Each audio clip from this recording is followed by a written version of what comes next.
Hello, my name is Sukuman Thamviset. I'm a full-time lecturer in architecture program at King Mongkut's University of Technology, Thonburi in Bangkok, Thailand. And today I'm going to present my research project called an analysis of traditional Thai patterns. Um, this project was funded by the National Research Council of Thailand.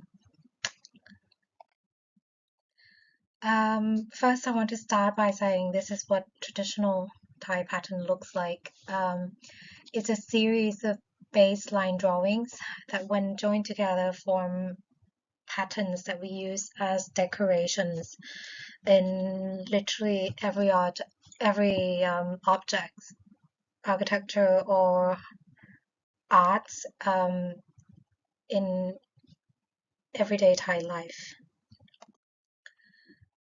As I said, this pattern is used everywhere in ceramics, in clothing, and most prominently in architecture.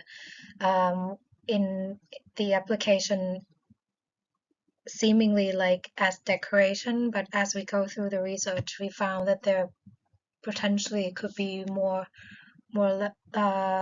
complicated relationships from pattern to larger scale building than we initially expected. So Thai patterns usually taken inspirations from nature, such as leaves and flowers, and with applications of Buddhism ideology. So the key features of Thai pattern is basically the use of curved lines. This is meant to express dynamism of nature, to show that we're trying to draw things that are gentle, delicate, and in a moving status, similar to the Buddhism idea.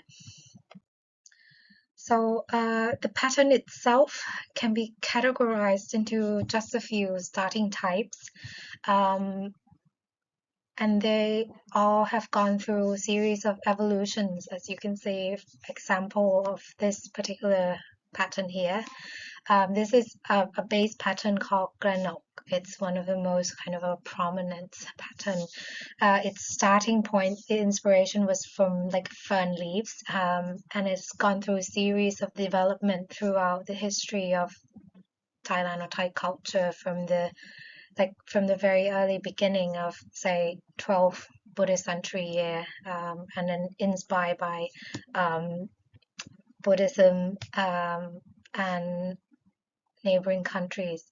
We all kind of influence each other in the way that we draw and developed uh, uh, pattern drawings,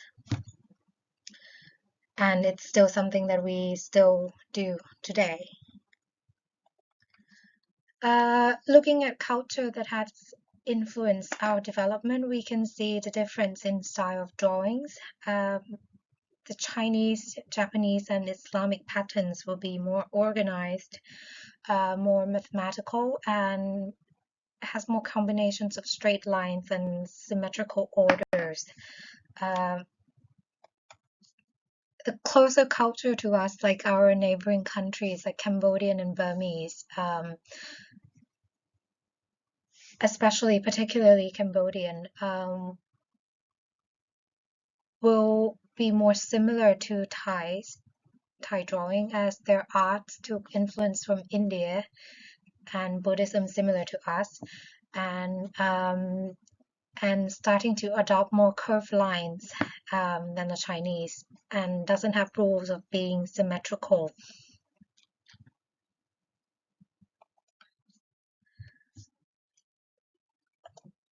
Thai pattern, as I mentioned, are trying to express nature. So the use of curved lines are to show movements, and the Buddhism beliefs that influence, such as the continuity of line and different level of connections and relationship between drawings to drawings. We discovered during this research that this has a sort of a bottom-up arrangement of how decoration, which are small cells, almost influence the larger form of the objects.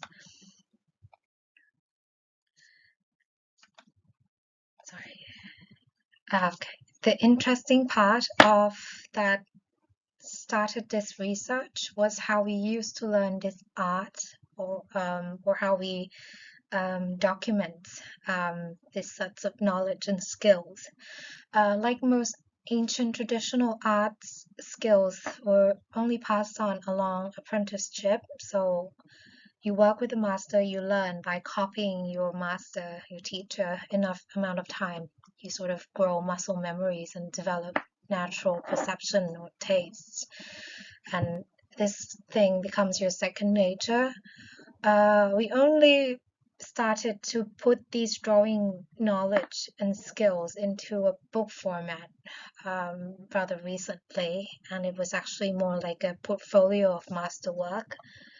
Some of these books, like these central one here, is one of the prominent ones, was just published in the 60s, so they're just about like 50 years old, 50, 60 years old, so they're really not that old.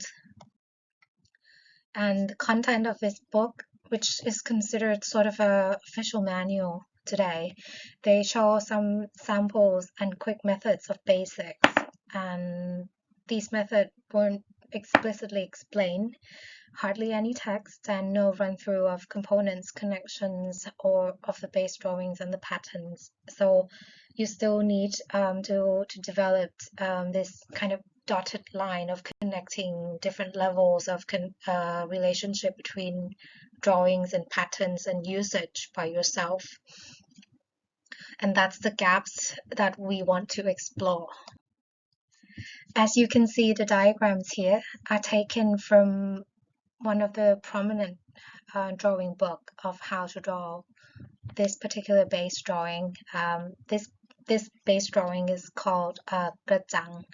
It's derived from lotus, as you can see on this diagram, and the master explained that it's based on a triangle fit within a perfect square grid, and then that's it. That's the only explanation you get. And that's the point that we took to start the explorations. So we want to try to do with this research was to systematically understand these basic drawings, which will go to form more intricate patterns and then applied in a more complex usage, such as fabrics and architectures and so on. So what the computer scripting is doing is just providing logical analysis and giving explanations of something that traditional artists have been doing. And we want to maintain the unspoken aesthetic qualities of the pattern drawings. As I mentioned, it's all about curves, so you will be very, very difficult to find a straight line in any Thai pattern drawings. So the difference in drawing curves by hand and by computer is the control. So this sort of frame what we need to explore in order to draw these patterns. The main question is how to achieve these curved lines. So with so many base drawings and patterns for the explanation today, I'll just use example of this particular base drawing to explain how we test and just some of the tests. And whenever we look at the drawings, we evaluate from 3 points. Understanding the proportion. We want to develop understanding of the curvature, and we want to understanding the control points.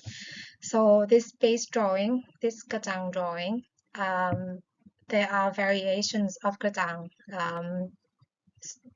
to build on it, multiple variations. And we know from the master reference book that this drawing is meant to be based on a triangle fitted within a perfect square grid. So we run test drawing and base back against the master. So we draw and then we overlay back. we accepted 5% tolerance because the aim is we want to preserve the aesthetic qualities that these drawings and patterns have. So we want to establish acceptable range because we believe that's where one would find variations and the appearance of being organic, like you would do if you're kind of unconsciously drawing these things by hand. So we start by testing the proportion of the drawings, even though it was given kind of explicit instruction for this particular one, we still tested anyway. We wanted the range. And then we fit the drawing back into the testing frames. Then the second point, we test the control point position when drawing the curves. This would be the kind of the major testing points for all the base drawings. As accepting 5% tolerance, all points are giving 0.5 minus and plus position from the starting point. So at each particular control points, you will have like at least 4 or 5 variations for you to test, and then it becomes like a probability of testing. So from A to variations of B, variation of C, variation of D, variation of E. And then we kind of gone through a large amount of drawings to establish the acceptable points.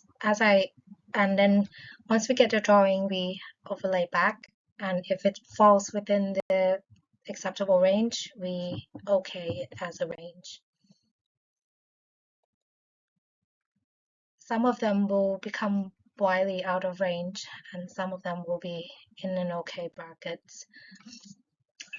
Another key feature of traditional Thai drawings are these what I call carvings. It's the little cuts into the base drawing, like you would have petals. This is the thing that definitely was not given name or explanation in any of the master's book, but you would see it in all applications of Thai patterns. It meant to be sort of an artist's signature, what makes them different from one person to another person who do it. So typically speaking, the more carving you have, the more delicate and more elaborate the drawing and the pattern is. So trying to give logical explanation to these carving is quite difficult. We use same approach we do with the drawing itself. We look at proportion, control points, and curvatures. The added dimension is the result of the carving in relationship with the larger drawing. If you carve too deep, if you carve too shallow, so so that's just another layer that we need to test back. So because it relevance to the proportion and scale of the base drawing. So it's overall quite complex, and we identify the key points of carving methods given numbers, as you can see on the screen here, number 1, 2, 3, 4. And then basically we want to explore the width, or being the distance B, and the depth of the carving.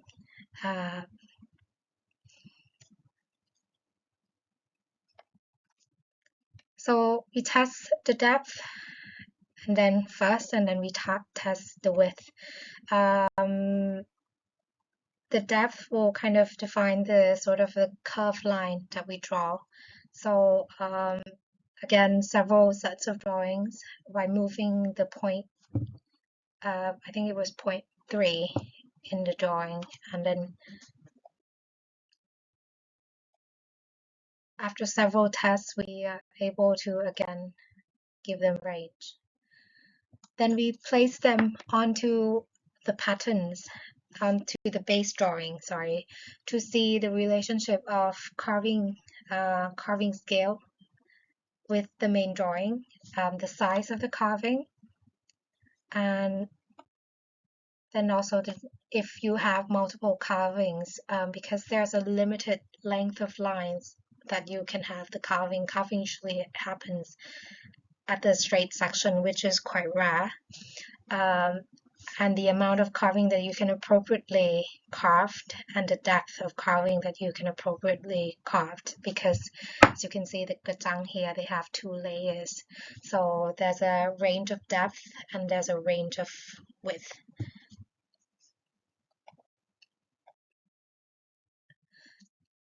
What these process given us is understanding of how to objectively draw the base patterns, and most importantly give us range. The next step we look at how to use these base drawing and turn them into patterns, or in Thai we call Prague Slide, English translation meaning tying the lines together. So this pattern uses the base drawing gazang that we previously explored, or how to draw, and then overlaying them together to form pattern. And this would be used as base of objects or base of stupa, or at the bottom seat of a sculpture. We analyze like a Buddha sculpture would sit on lotus base. So this would be something that you find. We analyze the construction of this pattern, that their arrangement is overlaid on top of each other, several layers, and there's sequencing and arrangement that we test. We test each layer at a time, and this pattern is never layer more than 3 levels, so due to spacing. So the first layer being the one with full details, and then the pattern, then we look at the positioning of the second and the third layer, and then move the positioning as a test to find range.